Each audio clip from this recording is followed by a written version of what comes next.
I would like to begin my discussion on string figures by showing you string. This is a classical length of string. You will see that it would be about 2 meters long, and it would be a little more than double the length from my outstretched hands to my nose.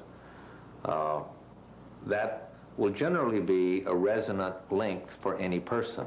A string figure generally starts, I say generally because most figures start with this, with opening A. And the way to learn how to do that is to put your thumb through the string and then your other thumb through the string.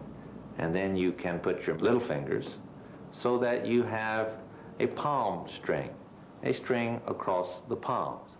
And then you will, putting your hands facing the sky, use your right hand and your right index finger underneath the palmar string and pull across, and then your left hand will reach to the right palmar string in the center and pull across, and you will find that you will have a nice symmetric thing on your hands.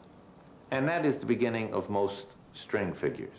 Now, before I go any further, I would like to emphasize that when you first see me doing this, it probably seems overwhelmingly complex and that you could never learn all of these different things.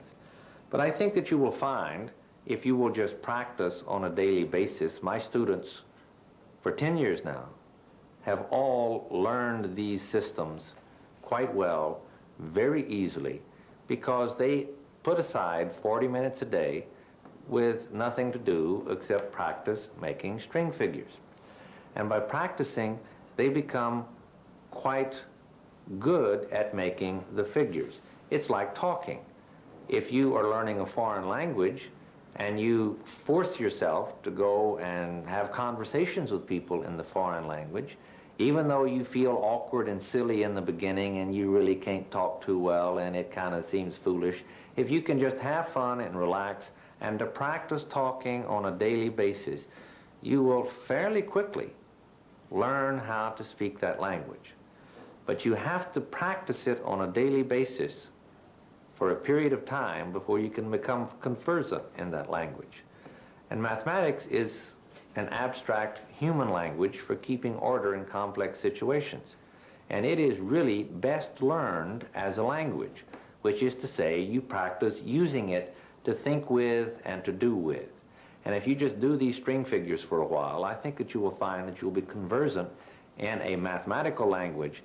And of course, once you've done that, you can add the other more classical mathematical parts of language as a learning situation.